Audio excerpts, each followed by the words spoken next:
শুভ সকাল। আসসালামু আলাইকুম ভিউয়ার্স, আপনারা কেমন আছেন? আল্লাহর অশেষ রহমতে আমরা ভালো আছি, মোটামুটি ভালো আছি। বিডিরিমনা ব্লগে আপনাদেরকে অনেক অনেক শুভেচ্ছা এবং স্বাগতম। কাছে দূরে যারাই আমার ব্লগটা দেখছেন একটা লাইক দিয়ে দেখবেন, যারা আমার চ্যানেলে নতুন সাবস্ক্রাইব করে দেখবেন। আমি সকাল সকালে চলে আসলাম হোটেলে কেন আসলাম একটু পরেই জানতে পারবেন। হোটেলে খাবারের অর্ডার দিলাম, যে খাবারই দিয়েছি টুকটাক সকালে নাস্তার কি দিব, তাই না ভিউয়ার্স? সকালে চা খায়, নাস্তা খায়, ভাজি পরোটা খায়, যেটা ইচ্ছে এটাই খাওয়া হয়। আমার জন্য ভাজি নিলাম আর ওদের জন্য স্যুপ নিলাম। অর্ডার দিয়ে বসে আছি, নাস্তা দিবে। এই হোটেলটার মধ্যে রিন্তি পছন্দ করতো, আমাদের বাড়ির কাছেই হোটেল। এই যে স্যুপ, ভাজি, পরোটা এগুলো নিয়েছি। একটু স্যুপ মুখে দিলাম, কারণ আমি তো স্যুপ টুপ পছন্দ করি না। ওরা খাবে, ওদের জন্য নিলাম, আমার জন্য ভাজি। এই নাস্তা খেলাম, চা খেলাম। তারপরে ভিউয়ার্স কোথায় যাচ্ছি একটু পরেই দেখতে পাবেন, পাশে থাকেন।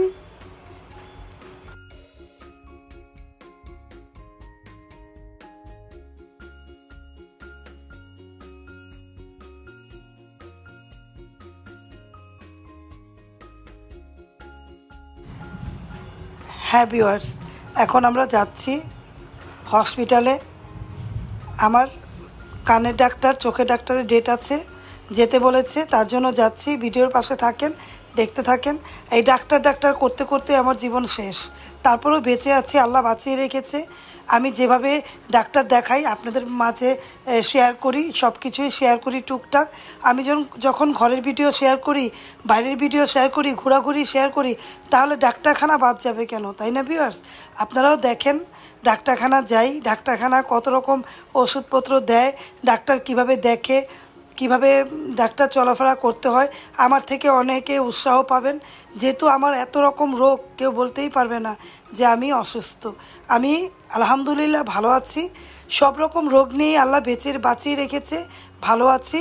কিন্তু ডাক্তারখানা যাই এটা তো মিথ্যা না, তাই না ভিউয়ার্স? ডাক্তারখানাও যাই, ডাক্তার দেখাই, ডাক্তারের ওষুধপত্রও খাই, আবার আল্লাহ বাঁচিয়েও রেখেছে। সব কিছু আল্লাহর নিয়ামত। আপনাদের মাঝে রাস্তাটা শেয়ার করছি। গত সপ্তাহ গিয়েছিলাম বৃষ্টির মধ্যে, আপনারা দেখতে পেয়েছেন। ডাক্তার বলেছে সামনের সপ্তাহে যেতে, এক সপ্তাহ হয়েছে। এখন আমি আবার ডাক্তারখানা আসলাম, যাব। আপনাদের দেখাচ্ছি রাস্তাঘাটটা। দেখুন সকাল সকালে কি বিক্রি করে রাস্তাঘাটের মধ্যে, তাই আপনাদের মাঝে তুলে ধরলাম। দেখতে থাকেন, ভালো লাগবে। ভালো লাগলে লাইক কমেন্ট দিবেন ভিউয়ার্স।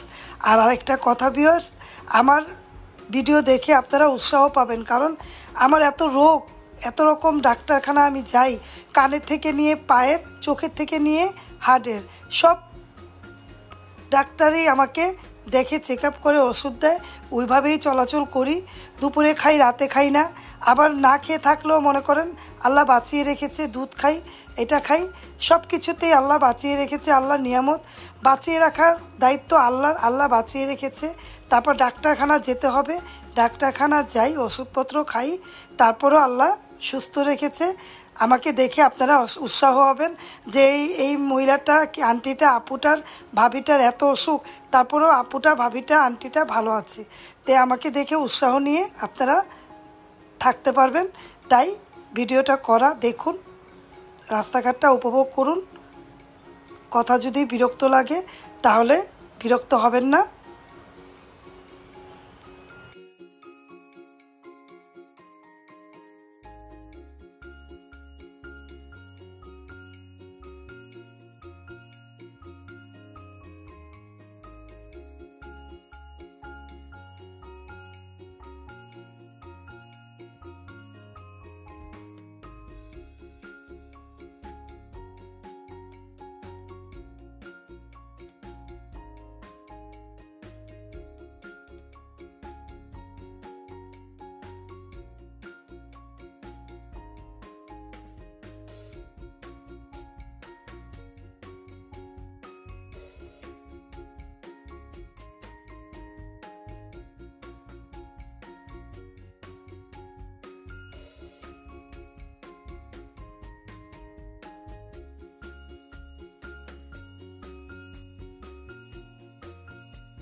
এই দেখুন শাহবাগে চলে এসেছি। রাস্তাটা আজকে জ্যাম কম ছিল, সকাল সকালে জ্যাম কম থাকে, দুপুর থেকে অনেক বেশি হয়। অনেক সময় এই পারে নামিয়ে দেয়, আজকে ওই পারে নামবো, ভিড় কম আছে তো ওই পারে যাওয়া যাবে, না হলে এই পারে নামিয়ে দেয়, এখানে নামিয়ে দেয়। এখন ওই পারে যাব, বাডেম হসপিটালে যাব। কানের পরীক্ষা না কি দিবে, পরীক্ষা দিবে নাকি ডাক্তার কি করবে বলতে পারি না। যেতে বলেছে, ড্রপ দিয়েছিল গত সপ্তাহে, ড্রপটা লাগিয়েছে, এখন আবারও আসতে বলেছে, আর চোখের পাওয়ার দিবে, তার জন্য যাচ্ছি।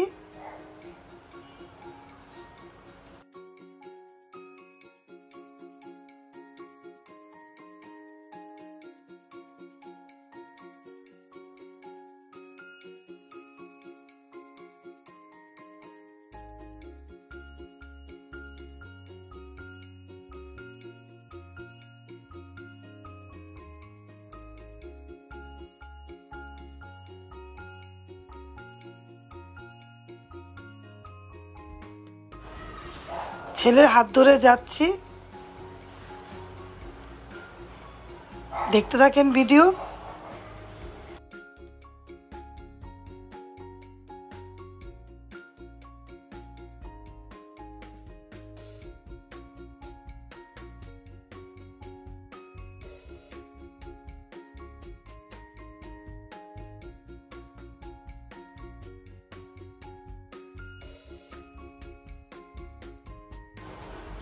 এখন টাকা জমা দিব, জায়গা জায়গায় তো টাকা, টাকা ছাড়া এখন কিছুই হয় না। টাকা দিলেই সব কিছুই পাওয়া যায়, বলে না? যেমন টাকা দিলাম, স্লিপও দিয়ে দিল, তারপর ডাক্তারও দেখবে। টাকা না দিলে কিছুই হয় না, বড় ডাক্তার হোক, সরকারি ডাক্তার হোক আর প্রাইভেট হোক, সব জায়গায় টাকা লাগে। তারপর চিকিৎসা তো হয়। আর বাডেমের চিকিৎসা আমি করি আগে থেকেই। আগে ক্লিনিকে দেখাতাম, অত ভালো না, ক্লিনিকে অত সব কিছু চেক আপ হয় না, তার জন্য আমি বাডেমে দেখাই। বাডেমটা আলহামদুলিল্লাহ আমাকে শ্যুট করেছে সব রকমই। কিন্তু হার্টের ডাক্তার আমি ইবনে সিনাতে, ধানমন্ডিতে দেখাই, শঙ্করে। আর সব কিছুই আমি এখানে দেখাই। বইটা জমা নিবে, বইটা নিয়ে গেল ভিতরে, আমাকেও ডাকলো।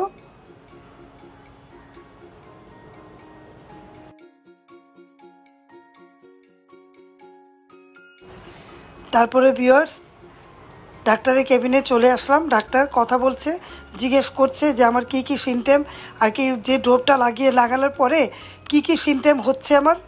আমি সব কিছু বলছি ডাক্তারকে। ডাক্তার চুপ করে শুনছে, যেহেতু নাক কান গলা ডাক্তার। আগে তো মাথা দিবে না, আগে কানে থেকে মাথা তো ঘুরায়, মাথা ঘুরানোর জন্যই কানের ডাক্তার দেখাচ্ছি। কানের ডাক্তার আমাকে এর আগেও যেরকম জিজ্ঞেস করছে, এখন আরও গুরুত্ব সহকারে জিজ্ঞেস করলো। তারপরে ভিউয়ার্স কানের মধ্যে কী জানি দিল, দিয়ে তারপরে কানের পরীক্ষাটা করছে মেশিনের মতো। ভয়ও লাগছে, মাথাটাও ঘুরছে। মাথার মতো যখন লাগাচ্ছিল তখন মাথার মগজ ভো ভো করছিল, তারপরও চুপ করে বসেছিলাম। ডাক্তারের কেবিনে আসলে তো চিকিৎসা করাতেই হবে, তাই না ভিউয়ার্স?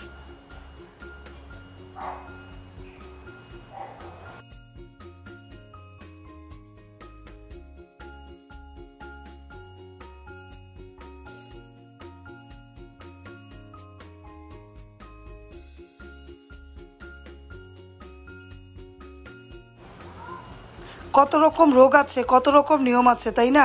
কানের ভিতরে মেশিন দিয়ে শব্দ শুনছে, আবার একটা ভাইব্রেশনের শব্দ কানের ভিতরে দিচ্ছে, অনেক কিছুই হচ্ছে আমার কান দিয়ে, মাথা দিয়ে। একেবারে আমার ভালো লাগছে না, তারপরে সহ্য করে বসেছিলাম। তারপর ডাক্তার দেখলো ভালো মতো।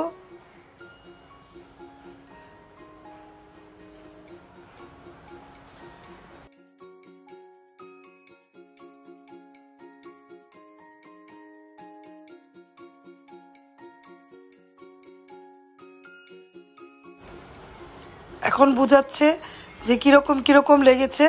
আমার মাথাটার মধ্যে মেশিনটা লাগাতেই আমার মগজ পুরা ঘুরে গিয়েছিল, অনেকক্ষণ যাবৎ ব্যথা ছিল মাথাটা আমার। তারপরেও ডাক্তার সুন্দর করে দেখুন রিন্তিরাব্বুকে ডাকলো, ডেকে বুঝিয়ে দিচ্ছে সিমটেমগুলো কীভাবে খেতে হবে। ওষুধ এখন তো খাবার ওষুধ গতবার দেয়নি, ড্রপ দিয়েছিল, এখন আমার খাবার ওষুধ দিয়েছে। পুরো 1 মাস কন্টিনিউ খেয়ে তারপরে একটা কানের পরীক্ষা আছে, ওইটা দিয়েছি, ওইটা 1 মাস পরে বলেছে করতে, এখন করতে মানা করেছে। এখন 1 মাস একটা পরীক্ষা আর কি ওষুধপত্র দিয়েছে। এই ওষুধ কানের ভিতরে যে একটা পানি থাকে, পদার্থ থাকে, ওটার জন্য, ঘাড়ের জন্য, তারপরে মাথার ব্যথার জন্য, সব কিছুর জন্যই এই ওষুধগুলো জয়েন্ট আছে। খেতে বলল ভালো মতো করে, পুরা কন্টিনিউ যেভাবে নিয়মটা দিল। এই যে রিন্ত্রাব্বুকে বসালো নিয়মগুলো বুঝিয়ে দেওয়ার জন্য, কারণ দেখলো অনেক ওষুধ আমি খাই, এত রকম ওষুধ আমি খাই বলার বাইরে। তারপর ডাক্তার দেখলো, বলল যে এই বয়সে এত ওষুধ, এত রোগ, তারপরেও কি করবে, খেতেই তো হবে, তাই না? তারপর ওষুধগুলো লেখার পরে সুন্দর করে রিন্ত্রাব্বুকে আমাকে বুঝিয়ে দিল।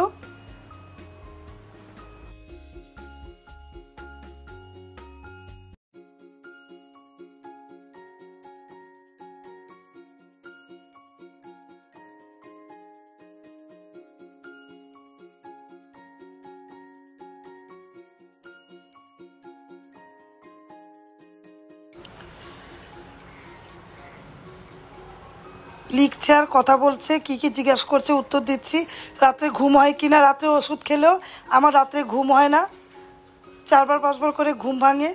সব কিছু শুনলো বসে বসে আর লিখলো, ওষুধগুলো লিখছে আর বলছে যে নিয়ম মতো চলতে হবে, নিয়ম মতো সব কিছু করতে হবে।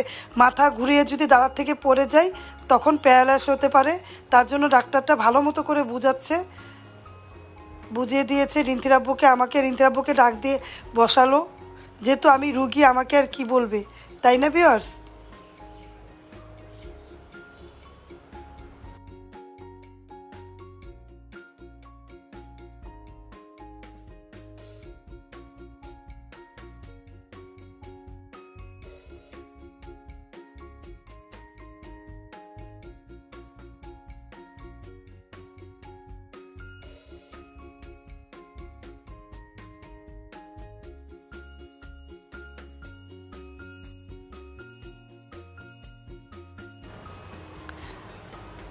দেখুন ডাক্তারটা বুঝিয়ে দিচ্ছে রিন্ত্রাব্বুকে,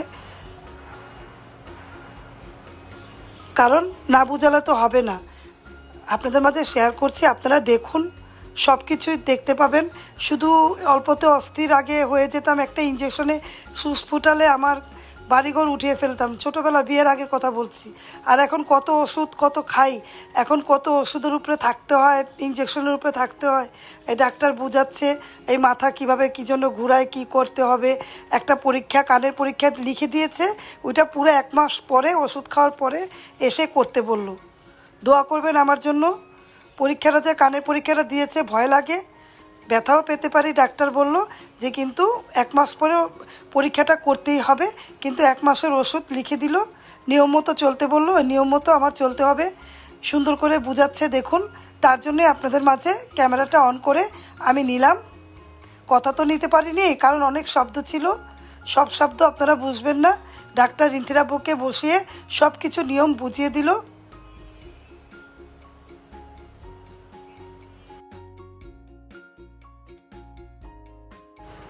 তারপরে যুদ্ধ করে কথা শুনে বের হয়ে গেলাম। আবার টাকা জমা দিব চোখের পাওয়ারের জন্য। চোখের পাওয়ারটা চেঞ্জ হয়ে গিয়েছে, এখন চোখের চশমার যে পাওয়ারটা ছিল এখন চেঞ্জ করে দিয়েছে, অন্য ডাক্তারে চোখের ডাক্তারে চেঞ্জ করেছে। এখন চোখের পাওয়ার নিব। আর কানের ডাক্তার বলল 1 মাস পরে যেতে, যে পরীক্ষাটা দিয়েছে ওইটা টাকা জমা দিয়ে পরীক্ষাটা করে ডাক্তারের সাথে যোগাযোগ করতে বলেছে। শনিবারে, যে কোনো শনিবারে এই ডাক্তারটা বসে, তখন বলেছে 1 মাস পরে আমাকে যোগাযোগ করতে। আমার জন্য দোয়া করবেন। 1 মাস ওষুধ খাওয়ার পরে পরীক্ষাটা অবশ্যই করতে বলে দিল, লিখে দিল বইয়ের মধ্যে, যে পরীক্ষাটা করে আমার সাথে যোগাযোগ করবেন। এখন টাকা জমা দিলাম চোখের পরীক্ষার জন্য। এখন চোখের পরীক্ষার জন্য এসে পড়লাম এখানে। দেখতে থাকেন ভিডিও, কেউ বোরিং হবেন না। দেখুন নিজেরটা নিজেই করছি, সাথে রিন্ত্রাব্বু আছে, রায়ানও আছে। এই যে এখন চোখ পরীক্ষা করছি, তাও আপনাদের মাঝে শেয়ার করে দিলাম। সবসময় দেখাতে পারি না, সবসময় দেখানো যায় না, বের করে দেয়, মনে করেন ক্যামেরা অন করা যায় না সব জায়গার মধ্যে। তারপরে যতটুকু পারি অতটুকুই দেখাই। এত দেখালে তো আপনারাই ভয় পেয়ে যাবেন, বলবেন এত ওষুধ খান, এত পরীক্ষা করেন, তারপরে যতটুকু দেখিয়েছি, আমাকে দেখে উৎসাহ পাবেন। আমি রান্নাবান্নাও করি, কাজও করি, সংসারও দেখি, আবার ডাক্তারখানাও যাই। সব কিছুই আমাকে হ্যান্ডেল করতে হয়। আল্লাহ যখন বাঁচিয়ে রেখেছে সব কিছুই আমার নিজেই করতে হয়, তাই না ভিউয়ার্স? একটা মেয়ে, একটা মা, একটা মহিলা সব কিছুই পারে, তার প্রমাণ হচ্ছে আমি। আমার জন্য দোয়া করবেন, আমি যাতে এভাবেই যে কদিন বেঁচে আছি ভালো থাকতে পারি।